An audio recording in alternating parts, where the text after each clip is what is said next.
The sky over the city cracked open like glass, and I froze on the rooftop with my heart slamming against my ribs. 1 second I was standing there with Claire, sharing a quiet evening under the stars, and the next second the stars themselves seemed to bend, folding inward toward a single point of light that grew brighter and brighter, until it swallowed the darkness above us.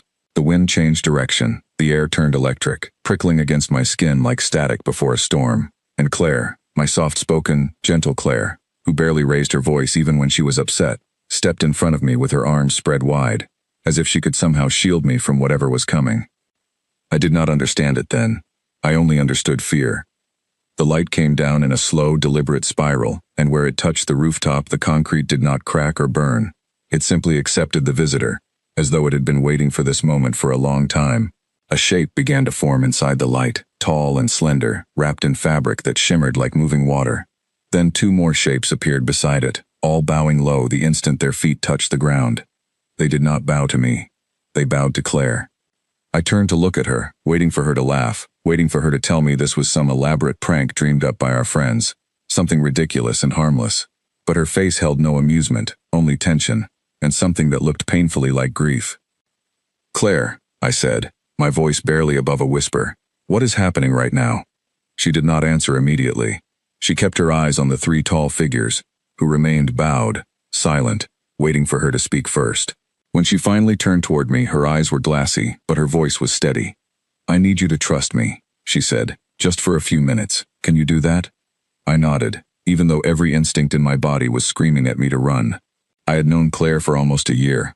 We met at a small bookstore near my apartment, the kind of place that smelled like old paper and fresh coffee. She had been reaching for a book on the highest shelf, standing on her toes, and I had helped her without thinking twice. She had thanked me so quietly that I almost missed it, and something about her calmness had pulled me in immediately.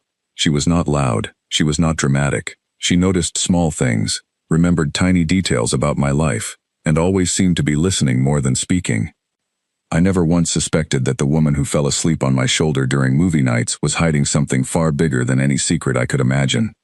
The tallest of the 3 figures straightened first.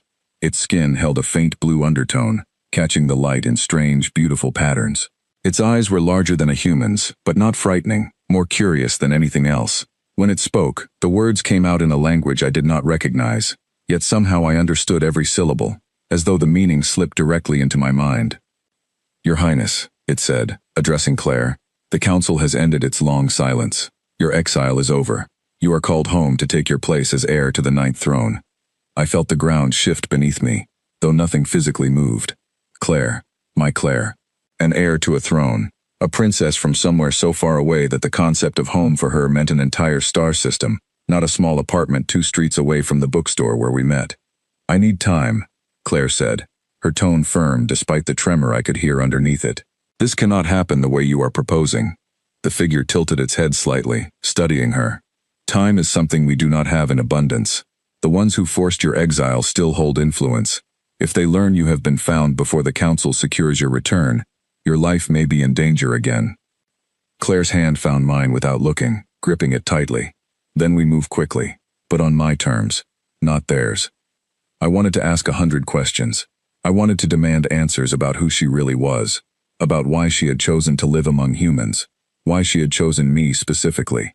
But something in the urgency of her voice told me this was not the moment to interrupt. Whatever conversation was happening now would determine the next steps in a story I had unknowingly become part of.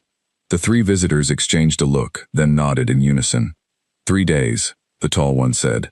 "The council grants 3 days for you to prepare your return. After that, the offer of a peaceful transition cannot be guaranteed." Claire exhaled slowly, as if she had been holding her breath since the light first appeared in the sky. 3 days, she repeated. "That will have to be enough." The light pulled the 3 figures back into its glow, spiraling upward until the sky closed behind them, leaving the night as ordinary as it had been an hour earlier. If I had blinked at the wrong moment, I might have convinced myself none of it happened. But Claire's hand was still trembling in mine, and that told me everything I needed to know. "Start talking," I said quietly. "Please."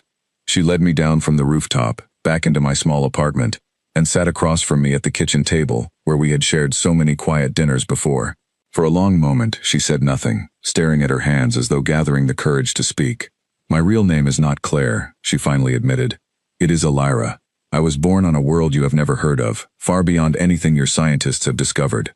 My family ruled a large alliance of star systems, something similar to what you might call a kingdom, though much larger and far older than anything on Earth.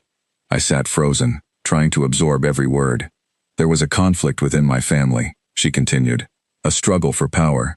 My mother was removed from her position through means that were not entirely honest, and I was sent away before I could become a target as well. I was brought to Earth because it was considered distant and undeveloped, a place where no one searching for me would think to look. I was meant to remain hidden until it was safe to return. And you never told me, I said, not accusing her, just trying to understand. I could not, she said softly. Every day I stayed silent. I told myself it was to protect you. If people from my world discovered I had formed a connection with someone here, it could have placed you in danger as well. I looked at her, this woman I thought I knew completely, and realized how much strength must have lived beneath her quiet exterior all along. She had spent months pretending to be an ordinary person, holding an entire universe of responsibility behind a gentle smile. What happens now? I asked. Now, she said. I decide whether to walk back into that world on my own terms, or let them pull me back into their politics as though I never had a choice at all. The 3 days that followed felt like nothing I had ever experienced before. Claire, or Illyra, though I still struggled to call her that, explained more of her past in careful pieces, giving me only what I could process at a time. She told me about her mother, a leader who had tried to bring fairness to a system built on old traditions and rigid hierarchies. She told me about the ones who opposed her mother, powerful families who saw fairness as weakness and used it as an excuse to remove her from power. On the second day, a car followed us through the city streets, moving with unnatural precision, matching our turns exactly no matter how many times we changed direction. Claire noticed it before I did, her eyes flicking to the mirror on a nearby store window before she calmly steered me into a crowded market. Do not look back, she whispered. Walk normally, smile if you must, but do not run. My heart pounded so hard I feared everyone around us could hear it. We moved through the market, weaving between stalls filled with fruit and fresh bread, the noise and color acting as a shield. When we finally emerged on the other side, the car was gone. Who was that? I asked, breathless. Someone loyal to the families who removed my mother, she said. They must have learned the council found me sooner than expected. Are we safe? She hesitated before answering. For now. That night, she taught me something I never expected to learn from the woman who once could not decide which movie to watch without spending 10 minutes debating the options. She taught me how to recognize when someone was following us, how to read body language for signs of hidden intent, how to stay calm even when every nerve wanted to bolt. She moved with a precision that spoke of training far beyond anything ordinary, and yet she never seemed proud of it. If anything, she seemed almost sad, as though these skills were reminders of a childhood spent preparing for danger rather than enjoying simple happiness. You were trained for this since you were young, I said, watching her demonstrate how to slip through a narrow gap between two buildings without making a sound. I was trained to survive, she corrected gently. There is a difference. On the third day, tension filled the air like a held breath. Claire spent the morning in silence, staring out the window as though gathering strength for what was coming. When evening approached, she finally turned to me, her expression calm but resolute. They will return tonight, she said. I must decide how to face them.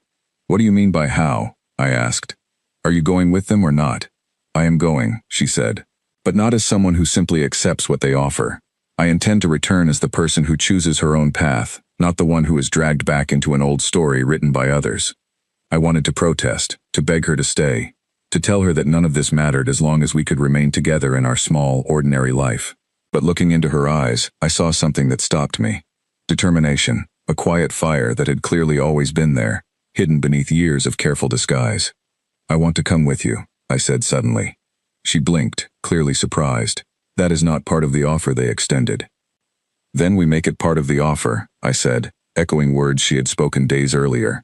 You told them you would return on your own terms. I want to be one of those terms. For a long moment she studied my face, searching for hesitation or fear. She must have found none, because slowly, her expression softened into something close to hope. This will not be easy, she warned. The world I come from does not easily accept outsiders, especially not human ones.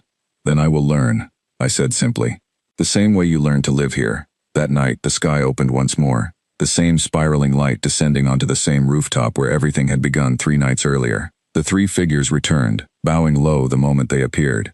This time, Claire did not wait for them to speak first. "I accept the council's offer to return," she announced, her voice steady and strong, carrying none of the uncertainty from before. "But I return with conditions. First, my presence here on Earth remains protected from any further attempts at interference. Second, this man beside me is recognized as part of my chosen path, and any harm brought to him is considered harm brought directly to me." The tallest figure studied us both for a long moment, its expression unreadable. Finally it spoke. "The council did not anticipate such conditions," it said, "but your right to set terms upon your return is recognized under ancient law. Your requests will be honored." Claire exhaled slowly, relief flickering briefly across her face before determination replaced it once more. "Then let us begin." The journey that followed defied everything I understood about travel. The light did not simply transport us. It seemed to fold space itself, drawing distant points closer together, until stepping through felt like walking through a doorway rather than crossing unimaginable distances. When my vision cleared, we stood inside a vast chamber unlike anything on Earth, walls curving upward into a ceiling that seemed to stretch endlessly, filled with soft, shifting light that pulsed gently like a heartbeat. Figures gathered around us, tall and varied, each carrying an air of authority that made the room feel heavy with expectation. Claire straightened beside me, any trace of the quiet bookstore visitor completely gone, replaced by someone who commanded attention without needing to raise her voice. "Elira," one of the gathered figures said, stepping forward. Its tone held both respect and caution. "Your return was unexpected, though the council welcomes it. There are those among us who believed you would never return at all. There are those among you," Claire replied evenly, "who hoped I never would." A ripple of tension passed through the gathered crowd, though no one dared speak against her directly. I stood beside her, feeling impossibly small in this grand chamber, yet strangely proud to be standing there at all. Claire spoke for nearly an hour, addressing the council with a clarity and confidence that left me in awe. She spoke of her mother's vision for fairness, of the mistakes made by those who valued tradition over justice, and of her own experience living among humans, a species the council had long dismissed as primitive and unworthy of attention. "I lived among them," she said, gesturing toward me without hesitation, "not as a queen hiding from danger, but as an equal among equals. I learned patience from their willingness to grow slowly. I learned strength from their refusal to give up despite countless struggles. If this council believes true leadership comes only from power and bloodline, then this council has forgotten what leadership actually means." Silence followed her words, heavy and thick, until finally, an elder figure near the back of the chamber rose to speak. "Your mother believed the same," the elder said, "and for that belief, she was removed from her rightful place. Then let history remember that removing her was the mistake," Claire replied firmly, "not the belief she held." The chamber remained silent for several long moments before the elder finally nodded, slow and deliberate. "The ninth throne recognizes your claim," the elder announced. "Your conditions will be honored, and your position restored, effective immediately." A collective murmur rippled through the crowd, some approving, others clearly displeased, though none dared voice open opposition. Claire turned to me then, her eyes softer than I had seen them since the night this entire journey began.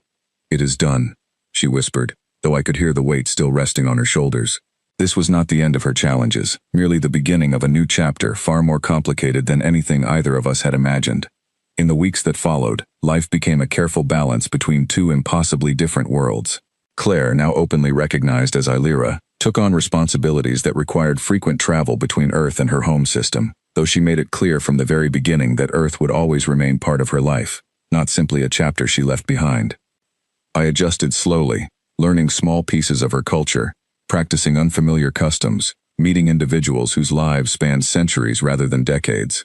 It was overwhelming at times, filled with moments where I felt hopelessly out of place among beings far more advanced than anything humanity had achieved. Yet Claire never once made me feel unworthy of standing beside her. If anything, she seemed to draw strength from my presence, reminding the council repeatedly that leadership rooted in compassion, patience, and genuine understanding held greater value than leadership built purely on inherited power. There were still challenges ahead, families within her world who resented her return, political struggles that would take years to fully resolve, and questions about how humanity itself might eventually fit into the larger picture of civilizations beyond our own solar system. But for the first time since that rooftop night when the sky first cracked open above us, I felt something steady beneath all the uncertainty. Hope, Claire once told me, during a quiet evening back in my small apartment, long after the chaos of her return had settled into something more manageable, that she never regretted the year she spent pretending to be ordinary. "I learned who I truly wanted to be," she said, resting her head against my shoulder the way she used to during our simple movie nights. "Not through power, or titles, or expectations placed upon me since birth, but through quiet moments spent with someone who saw me simply as myself." I held her closer, marveling at how someone capable of standing before an entire council of powerful beings could still find comfort in something as small as leaning against my shoulder on an ordinary night. "You were always more than enough," I told her, meaning every word completely. She smiled, the same soft smile she wore the very first day we met in that small bookstore, back when I had no idea I was falling in love with someone who would one day reveal herself as royalty from among the stars. Life never returned to what anyone might call ordinary after that night, yet somehow, standing beside Claire through every challenge that followed, I found something far greater than ordinary ever could have offered. I found purpose. I found courage I never knew I carried. And most importantly, I found a love strong enough to bridge two worlds that once seemed impossibly far apart. In the end, it did not matter that she was born a princess among distant stars, or that I was simply a man from a small, undeveloped world she once chose to hide within. What mattered was the choice we both made, again and again, to stand beside one another no matter how uncertain the path ahead became. And as the stars continued to shine above us each night, I understood clearly that our story, unlike so many before it, was only just beginning.